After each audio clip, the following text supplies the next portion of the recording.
This week on Hooligan Nation, how the hell do your favorite podcasters compare your favorite band KISS with Forrest Gump? There's only one way to find out. Plus, we have some Bruce Kulick news, and John Bon Jovi even shows up in the news segment also. Stay tuned, because you got nothing to lose. On a steel horse I ride, I'm wanted. Wanted. Dead or alive. You wanted the best? Well, they retired. So you got two dudes in a garage. Talking KISS.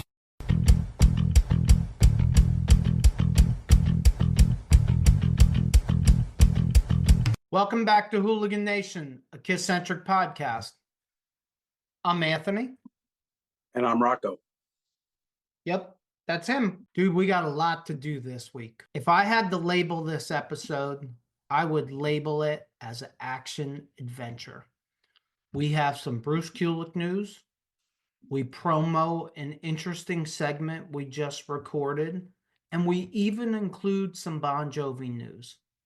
So get out your Aquanet and tease your hair before we get to that.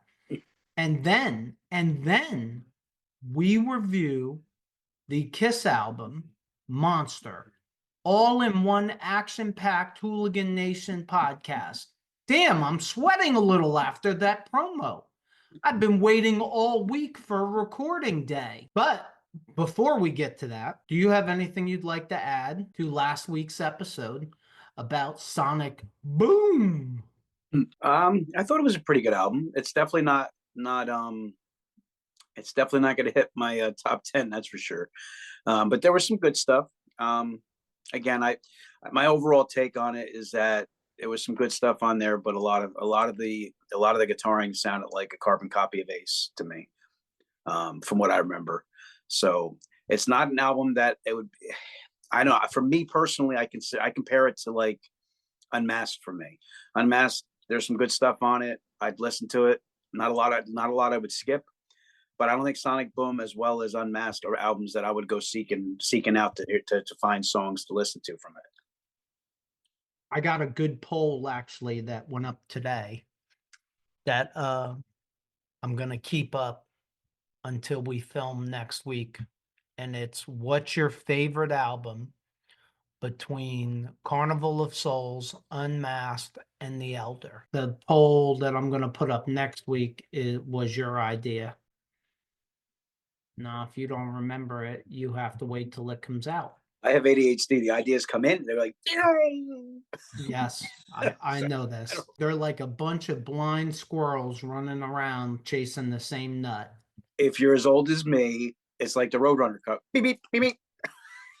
Dude, if I'm as old as you, you're 4 years older than me. I'm talking to the hooligans, not just you. I mean, this is a Hooligan Nation thing. This is a KISS podcast. Most of them are as old as you or older. Well, that's kind of that would be my guess. But I'm saying I'm talking to you and the masses. Sonic Boom, I thought it was a good album. I agree with you. It ain't going in my top 10. I don't think it's going in my top 15. But it was a pretty good album. I can hear what they were going for more than I can hear the success of that. But they were going for a Destroyer 70s sound. I don't think they succeeded. From what I remember, there was one song that had that really strong feel of that. But from when I remember, there's a couple different songs maybe, but it definitely didn't approach Destroyer, that's for sure. It really felt like an Eric Singer, Tommy Thayer record to me. Paul and Gene took the back seat and were like, hey, you guys do all this work. We're tired. It's also we never talked about it that week, but I don't like the title of it. Like, it's one of the few KISS albums titles that I don't like. Well, we didn't talk about a lot of things because I'm currently editing it, and we didn't even bring up the album cover. That's my fault. I'm going to bring it up now, I guess. The cool thing about the album cover, and I don't have the guy's name off the top of my head, so the cover, I thought, from what I remember, was pretty cool. Yeah, it does it remind you of another cover? Yeah, Rock and Roll Over a little bit. Yeah, you know why? Why? Because the guy who designed Rock and Roll Over, they brought back to design that cover. No way. I thought he was dead. We should probably let him know that he's dead. Poor guy. Poor Sorry. guy's dead. And of course, But he's Gene and still, Paul but have him still working. he's dead, but he's still creative. Yeah. You know, I guess Gene and Paul figure they could save some money by hiring a dead guy. I mean, if you're dead, you got to charge less, don't you? I mean, Did he come out of the KISS coffin? well, no, yeah, but I bet you if he came out of a KISS coffin, he paid for it. And had Erica's heartstrings. Oh, well, that was tucked in. You ever wonder why caskets have pockets? No. Oh, well, yeah, I guess maybe a little. Yeah, well, that's so you can put your air guitar strings in your KISS casket. News. You got any news? I do. It's kind of cheesy news, but I thought it was interesting. There's an article I go on Loudwire for my news a lot, and there's an article on there on Loudwire by Lauren Schaffner on an interview with Kurt Hammett from Metallica. Basically, the featured comment in there is he said that there's one album that every rock fan should have, and that album he called was Van Halen 1. But he talks about his influences. He talks about what led him to play guitar, and it's pretty good interview. You can find that on Loudwire. I disagree with Kirk. There was one album that everybody should have. It's Love Gun. And if there was a second one, it would be Alive. I was going to say Alive. Got anything else? Not as far as news go. No, that's what I have. That Cool. I'm loaded up. There is a new Bruce Kulick interview out. It is on the Chaos Zine YouTube channel. He discussed his KISS discography, and it's the first time that I have ever seen that he's even hinted that he has some hurt feelings about his time in KISS ending. He also implies in this interview that Eric Singer had some hurt feelings also. And he also kind of jabbed the original four a little during the interview. But he does do a little jabbing here and there in regards to Psycho Circus. And he does kind of hint that Eric had a little hurt feelings over him being dismissed for the reunion. And Bruce also had some hurt feelings. So it was actually nice to watch an interview where I didn't feel like Bruce was in politically correct character. He's always been very protective of the brand of KISS. He's always been very protective of any of that stuff. He definitely doesn't want to be that guy who's throwing shade. But I watched a lot of it too. I didn't watch the whole thing, but it's actually really good. I recommend it to you guys out there. The discography. He basically covers everything he does that he's done with KISS. Bruce Kulick, new interview, Chaos Zine YouTube channel, talking about his KISS discography. And I have one other thing, and I have literally been waiting all week for this. John Bon Jovi. Oh, John Bon Jovi. It has been said that John followed around Gene and Paul and asked them business questions constantly when Bon Jovi opened for KISS in the early 80s. Well, folks, it's apparent that John is still paying attention, because it did not take long for him to see what KISS was doing in Vegas. And John not only copied it, but he said, "Hold my beer," and is promoting his Nashville bar at the same time. And he's charging more money. Yes, kids. If you are not a Bon Jovi fan and you do not look at all these crazy things, Bon Jovi will be doing a 3-day event in Nashville in June or July. It's June or July, I think. And I'm actually going to bring this up because I think it's newsworthy. And as I said in the show last week, we're like news people at this point with all the KISS news that comes out weekly and daily. So if you're interested, if you're a Bon Jovi fan and you're interested in this money grab, I mean, in this event. Sorry. No offense, John. It is runawaytours.com. It is June 13th to June 15th, and oh my God, it's sold out. Wow. Well, that didn't take long at all. Well, I was going to go through everything, but since it's sold out, the website is still up, of course, if you're interested in finding out all the things that you get for your, I think it's $2,300 and it's only one level. If you're interested, go to runawaytours.com, but it is listed as sold out. But I got to give John credit. Boy, it didn't take him long. And you know what? I got to give Bon Jovi fans credit because it sure as hell didn't take them long to sell that out. That's pretty quick. Now, my next question. So KISS decided to do this. And as far as I know, they're the first band to ever do this. I could be wrong, but I've never heard of it before. And literally, I don't even think a month later, Bon Jovi does it and sells it out. The two most expensive packages for the KISS trip were sold out, I think, within a week. So is there any guess by you who the next band is that does it? Because there's a next coming, that's for sure. Because I'm going to go out on a limb and say Metallica 2026. It wouldn't surprise me. But there's definitely going to be a next one. Music we're listening to. What do you got? Yeah, I'm listening to some new music. Oh, good for you. All right, we'll just skip through that, I guess. Now, I am listening to right now Pink Floyd, Momentary Lapse of Reason. The song Learning to Fly is one of my favorites of theirs, and it's relatively a newer version of some of the one of the newer albums that they had. It's a very good album, very underrated album as far as I'm concerned in the Pink Floyd catalog. And I just started listening a little bit to Pearl Jam Light Years. A buddy of mine was telling me about that. I need to check it out. So I'm going to start listening to that too. I love to throw on that Pink Floyd, doesn't matter what album. Mm.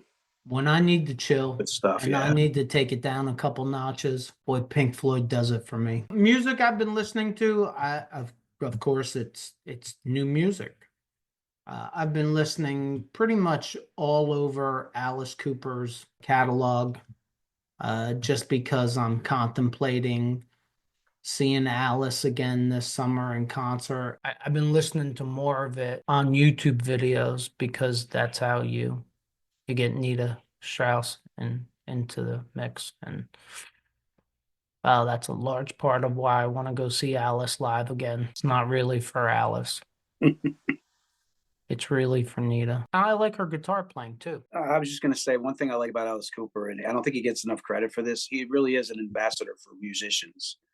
He's really like set a lot of musicians' careers on their trajectory. He just comes across as a good human being, yeah, altogether. And to be his age, and I saw Alice, I don't know, maybe 3 years ago, and Alice truly blew my mind to be able to sing that good. And his entire band is incredibly good. And, he's the star. And then Nita is the second star. And then the rest of them guys, they just play really good. Time to bring out the monster. Monster was released October 9th, 2012. It was recorded at Conway Studio, Hollywood, California, and the Nook, Studio City, California. It's 43 minutes and 39 seconds long. The label was Universal Music, which is the parent company of Polygram. Producers were Paul Stanley and Greg Collins. If you don't know who Greg Collins is, look back to our Sonic Boom episode. It's right there. Singles from Monster, Hell or Hallelujah, and Long Way Down. The personnel: Paul Stanley, Gene Simmons, Tommy Thayer, and Eric Singer. No ghosts. No ghosts. I noticed that too.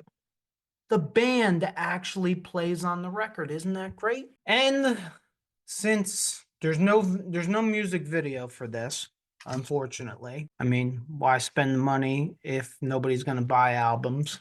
I can understand that. Let's talk about the album cover a little bit, because for Sonic Boom, I forgot album artwork completely. It's a picture of the band. I think it's a pretty good album cover. Yeah, I'm looking at it. It's just a group shot, which I told you many times I like it when they have the band on the cover. But it has Paul hugging Gene, like pulling him back while he's sticking his tongue out and doing like the heavy metal sign. And Paul's kind of leaning on Eric Singer, and then Tom Thayer's to the left there. It's pretty cool. I mean, not a bad shot. And the only thing that would have made it better is if instead of Tommy being on the left, he was on the left out. I knew you were going to say that. Just kidding, Tommy. Just kidding. Hey, let me ask you a question. What do you got? Do you YouTube? I'm always on YouTube. When you YouTube, how do you support the YouTubers that you like? If I find something I dig, I subscribe to it and I hit like right away. That's a great idea. I'm sure the creators appreciate your support. I would think so. You think maybe now's a good time to ask everyone in the audience to support us? Absolutely. To everyone in the audience, please subscribe to our little channel. And while you're there, hit the like button. We're enjoying what we're doing and we want to continue to grow the hooligan community. We appreciate all your support. Absolutely. It is time for the songs. All right. Hit it, Curly. All right. First off, my overall take before I dive into the songs. Oh, an overall take. An overall take, because I was very critical on Sonic Boom. If you guys have watched the Sonic Boom review, there wasn't too many songs or too many moments at all with guitar that didn't sound like Ace to me on Sonic Boom. And on this album, it's less Ace sounding and more Tommy. It's, to me, my overall take on this, to me, it shows like Tommy actually made effort to just have his own sound a little bit more. So, and I'll cover that individually in the songs too, but I just want to put that out there. So we go to song number 1, Hell or Hallelujah. Paul does the vocals and writing. I got nice groove, kind of a retread sounding song, but melodic guitar solo. I don't feel like it's a standout song, kind of middle of the road, but a decent groove. Well, let me start by this. To me, they're all middle of the road songs if you're comparing them to the KISS catalog. Nothing is a top 30 or 50 song, I don't think, on this record. Yeah, I'm going to agree with that. But I don't think it's a bad record at all. And Hell or Hallelujah, I don't think it's not bad. I like the guitars. I like the production much more. It's a well-written, solid song. Paul's vocals are what they are. They're different, but they're not terrible. But it comes down to, and I think this is a good thing, it's an average KISS record. It's average. But in 2012, average is pretty good. I don't know that Sonic Boom was not average. Sonic Boom was below average, I think. You can, KISS, there's a lot of albums that you can kind of pair up as kind of like almost like a brother to the other album. Like Unmasked was kind of brother to Dynasty, even though Dynasty was much better in my opinion. But I kind of feel like Sonic Boom, after listening to both these albums now, Sonic Boom and Monster are like, they're joined at the hip. They're like definitely similar type of style albums, other than some of the guitaring sounds. But I'll say it now. I think Monster is a much better record. I clump it together. I don't really know if I don't know if I have a real solid take from one to the other. All right, so that brings us to the second song, Wall of Sound. Gene does the vocals. Paul and Tommy and Eric do the writing with him. I got it as a decent groove, still kind of a middle of the road kind of song. Very cool solo. But the one thing that's very unique about this song, the one part that I really like about the song, is there's a very much helter-skelter sounding guitaring in the song. Happens like maybe 2 or 3 times in the song, and I kind of dig it. Yeah, I love the guitars. I think it's good vocals from Gene. Again, I think Yeah, I'll it's a definitely good give you that. song. I think it's a good song, and this song is playlist worthy to me. Like I could see me putting this on a playlist with other great Kiss songs in Kiss history. I like the song. I got it as a decent groove. It wasn't something that really hit me hard, but the helter skelter feel on that, it was really cool, I thought. Brings me to the next song, Freak. Paul does the vocals and writes it with Tommy. I like it, decent groove. The bridge and the chorus blend is very nice. The vocal harmonies throughout are really good. The guitar solo, I felt like it was really good and I liked it, but it was one of those solos where I was like, why'd you stop? Like I never say this on their albums. Usually they go too long for me. That solo on that song, I felt like he could have gone longer. It was that enjoyable. So for that, but I mean, I got this. Most of the songs on here, I got middle of the road. This one, I kind of like a lot. I got this as a half arrow going up.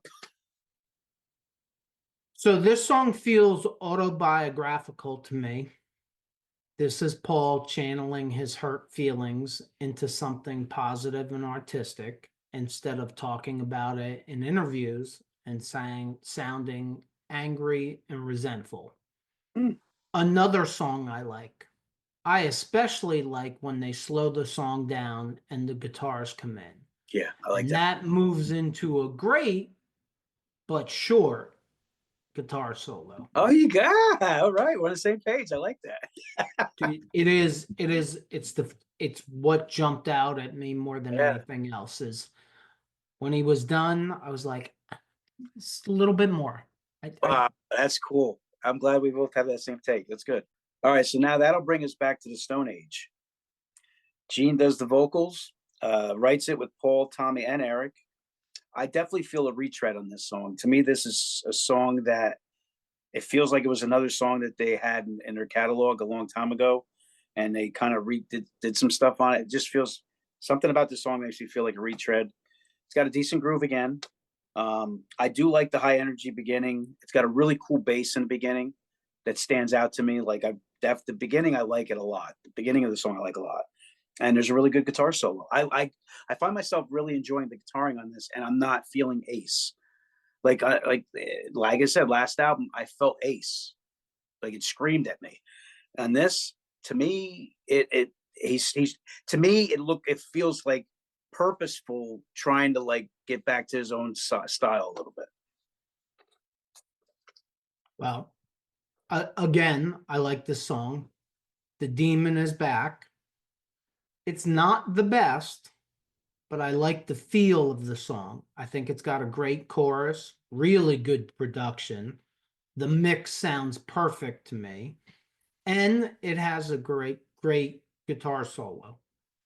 Like I was satisfied. Yeah. I didn't feel like he shorted me. I definitely didn't feel like he was acifying the guitar solo. That's Tommy. And you know what? I like Tommy as a guitar player. I don't like Tommy when he tries to be Ace as a guitar player. All right. Brings us to the next Shout Mercy. Paul does the vocals and writes it with Tommy. I got it as middle of the road, cool guitar solo. I don't have a lot to say about it. Paul's voice is pretty good on this. And I got it as like a decent groove. Nothing, it doesn't really stand out to me though. Yeah, I think it's a good, solid Kiss song. I like the structure and the vocals. This song proves to me that Gene and Paul worked much harder on this album than they did on Sonic Boom. And yes, Tommy's guitars are great again. Basically, my opinion is Tommy's the star of Sonic Boom and Monster. Yeah, I mean, regardless of him doing a lot of Ace, he definitely has skill. I mean, he's definitely a very skilled guitar player. And when you don't put him visually in front of me, wearing the makeup and the costume, I like him a lot better. I really feel we've talked about this at nauseam. I really feel like he followed what they wanted him to do. I give Tommy and Eric a lot of credit because we got roughly 20 more years of KISS, and they're 25% of the reason why we got it. And when it comes to these albums, although I think that Paul and Gene are, it feels to me that they're much more involved and present in Monster than it felt in Sonic Boom. But both of these albums feel like they were a collective project. This was not the Paul and Gene show. At least it didn't feel like it. It felt like a band went into a studio and recorded a record. All right. So now we would go on to song "Long Way Down." I like the vocal and I like the vibe of the tone, the vibe of the tune. I like the guitar solo again. This is actually I really enjoy this song. This is probably it's probably my favorite on the album. One of my favorites on this. It's kind of funny. The song feels chaotic to me. It's all over the place. It's just too much for me. Just not a great song to me. We got to start listing the things that we disagree about. It doesn't happen. It doesn't happen often. Next, we have "Eat Your Heart Out." Gene does the vocals and writing. Really cool beginning. There's no music, just a vocal harmony at the start. Decent groove, and I like Gene's vocals. Everything's positive on this song for me. It's not a killer song, but it's definitely you know, I've been doing the arrow ups and arrow downs. This is an arrow up for me. Well, 2 in a row.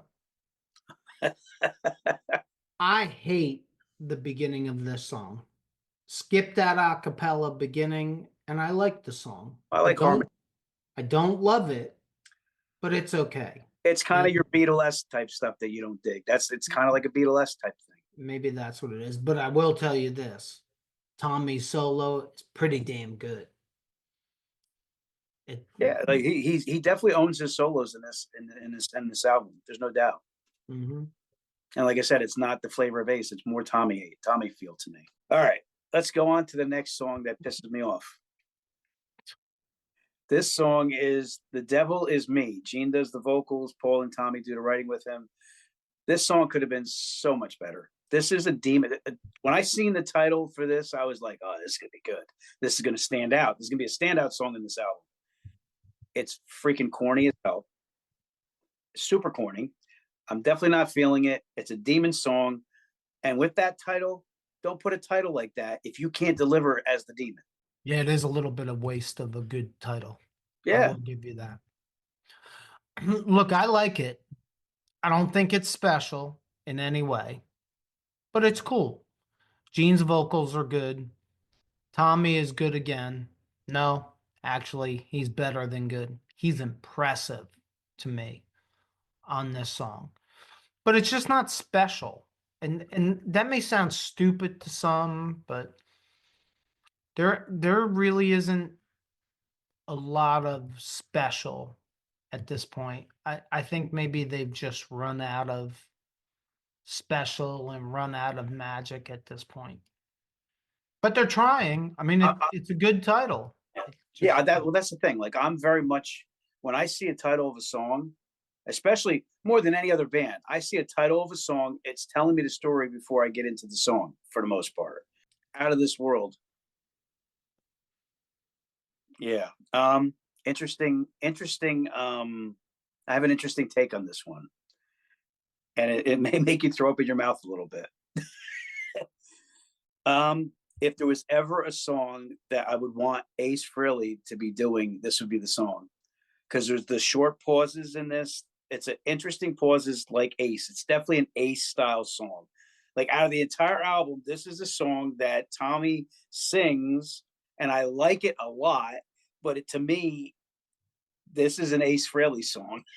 It's kind of strange. Overall, I like Tommy's vocal, but I feel like Ace could do the song better. Like, I mean, I'm not even talking about the guitaring. I'm just saying like this is a style, like, Ace has his way of like almost Ace's style of singing is almost kind of like talking and singing in unison in a way. This is that style of song. So this is me kind of like looking at it as Tommy's own song that he does on this.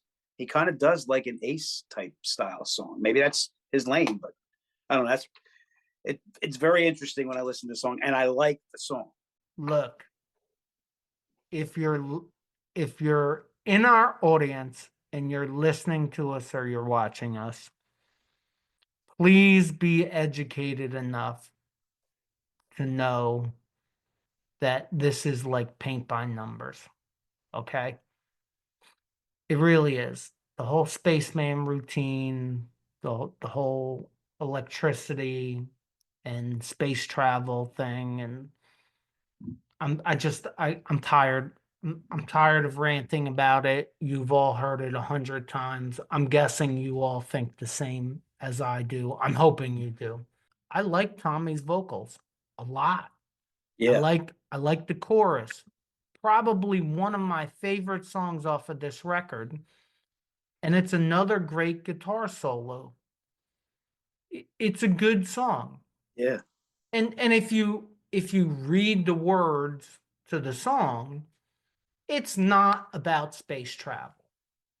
But it just I don't know. Look, if I was Tommy Thayer, I would want to get as far away from Ace Frehley as humanly possible. especially when it's your own song. Like that's what surprised me about this. So we have two Tommy Thayer songs, Lightning Strikes and Out of This World.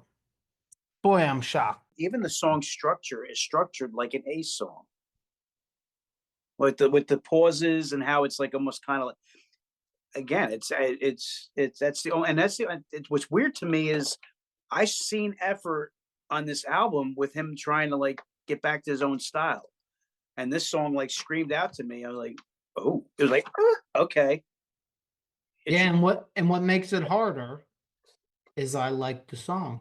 I like the song a lot. And that makes it even harder. Yeah. Because I don't want to sit here and beat Tommy up.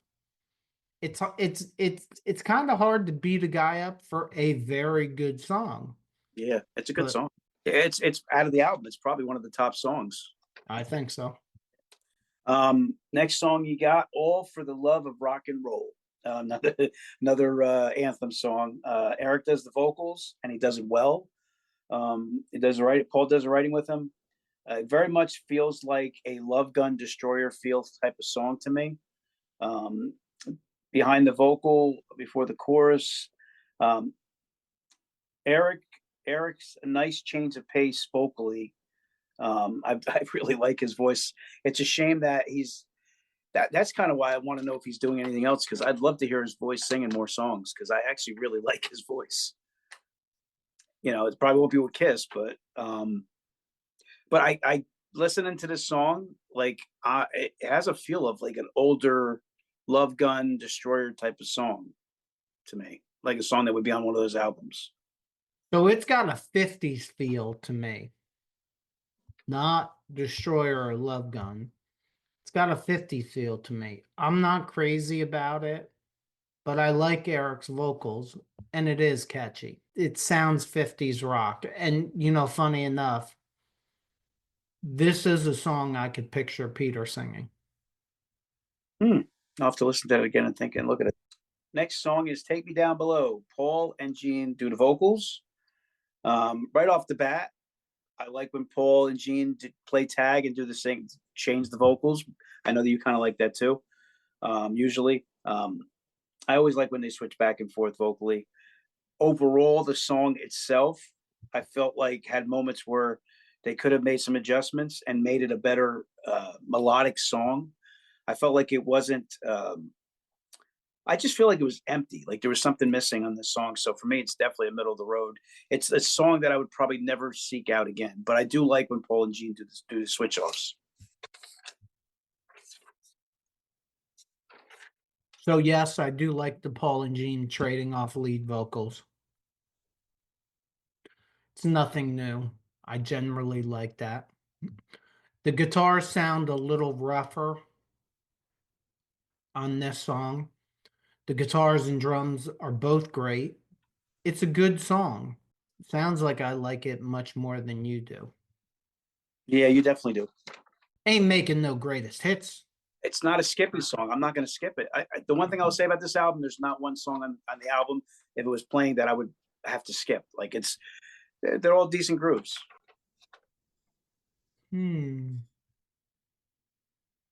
Yeah, I might agree with you.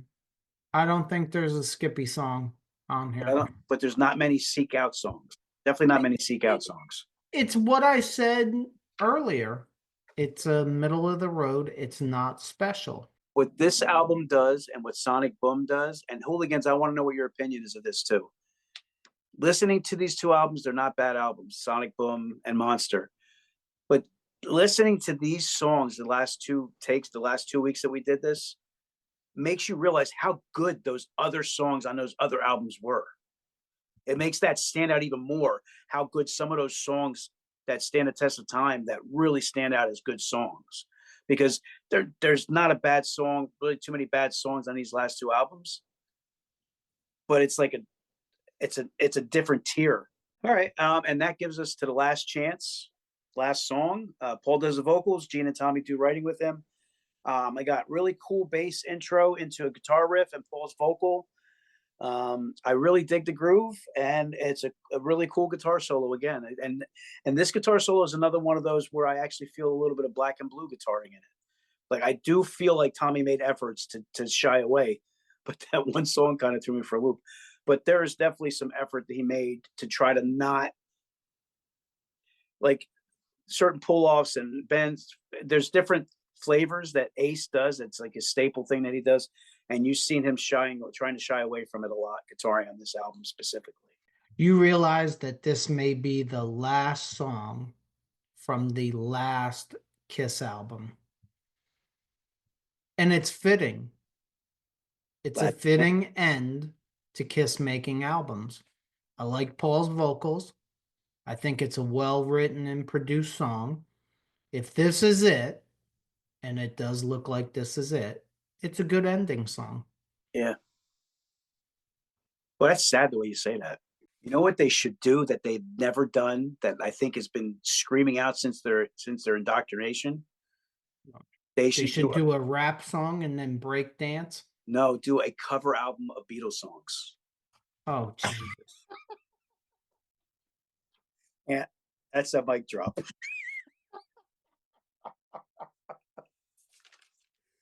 Oh my God, the street lights are on. I gotta go home. I was trying to get through an episode without the damn Beatles showing. You know what? You know what's scary for you? Like, if we were in a room together and Gene heard that, Gene would get so excited. You're probably right. Stage show. Okay. Got lots to talk about here. Lots and lots to talk about. The Spider stage was a hit with me, and I hate spiders. I saw Kiss during this tour when they played with Motley Crue. The costumes are cool, especially Gene's with the wings and the spikes. I love Tommy's guitar solo with the platforms and including Eric and the drums into it. And Eric with the bazooka. That's the kind of pomp and circumstance that I like in my Kiss shows.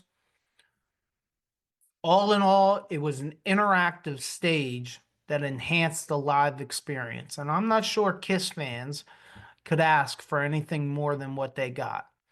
But, and there's always a but, because I'm a Kiss fan and all we do is complain. Maybe I'm a purist, but I hate when there's no lighted Kiss sign. That's really my only complaint about the stage show. Is, to me, you got to put the lighted Kiss sign somewhere on the stage. And they didn't. But they did a lot of cool things. They had a lot of platforms. They had a lot of telescopic platforms. You know, they did all their normal shtick, which is great. They added a confetti bazooka that Eric fires during Tommy's guitar solo. I thought the guitar solo with the drums, nice change, something different. I actually liked the Monster Tour more than End of the Road. You got a set list? I do. All right. So set list, they typically come out to, I don't have a specific arena, but I got their typical set list. They start out with Psycho Circus, then Shout It Out Loud, Let Me Go Rock and Roll, Hell or High Water, I Love It Loud, Calling Dr. Love, Heaven's on Fire, War Machine, Say Yeah, Shock Me / Out of This World, guitar and drum solos, then the bass solo, then God of Thunder, then Detroit Rock City, then Lick It Up, then Love Gun, then Black Diamond, then Rock and Roll All Night, and then we go to the encore, I Was Made for Loving You, and then ends it up with God Gave Rock and Roll to You. My only complaints, Shock Me, get it out of there. Give Tommy his song Out of This World, call it a day. And I just, my personal feelings are Rock and Roll All Night should always end the show. But Yeah, that's a fan preference though. That's your preference. I mean, it ended before the encore. Fan. Well, no, but I'm saying it ended before the encore. I mean, they could have done it as the last song of the encore, but they did it and then came out for the encore. I think it should be the last song. You want to add anything to wrap this puppy up? No, it's the last of our studio albums. It's kind of sad in a way. It's been an interesting ride going through all these studio albums, and I know at some point we're going to come out and put them in number order based on what we feel, and that's going to be a lot of fun. Seeing how much me and you, where we're the same, where we differ. But I mean, overall, like you said, I think you said it really appropriately. The Last Chance is the last song on the last studio album. And it was appropriate because it was not a bad song. They put a nice little bow on it. Correct. It was not Rock and Roll Party. It was not When You Wish Upon a Star. It was a good final song on a good final studio album. I believe that you have to listen to the different iterations of KISS in a box. You have to put them each in their own box. So the 2012 version of KISS making this album, it's a good album. It's not going to match up to Love Gun, Destroyer, or even Lick It Up, Dynasty. Yeah, it's not going to match up to them, but it's a good album. I've heard over and over again from certain entities on the internet that they're tired of KISS fans talking about the magic. Well, I think Sonic Boom and Monster, if you put it up against Destroyer and Love Gun, there's a little bit of magic that is missing from albums like Sonic Boom and Monster. but that's okay. So 2012, they're almost 40 years into existence. At some point, you're gonna run out of original ideas. I think sooner or later, creative, artistic people may just, look down in their bag of tricks and it's empty. And I don't think their bag was empty, but it was close to being empty. Something like one of the things, not everybody's this way, but like music for me is also moods. Like I can be in a mood to listen to Disturbed, and I can be in the mood to listen to Amuleto Bocelli opera. I can get into all kinds of stuff. I'm a metalhead at heart, but my point is KISS has had such an interesting catalog from their inception, that if I'm in the mood for grunge, but I want to hear Kiss, I'll put on Carnival of Souls.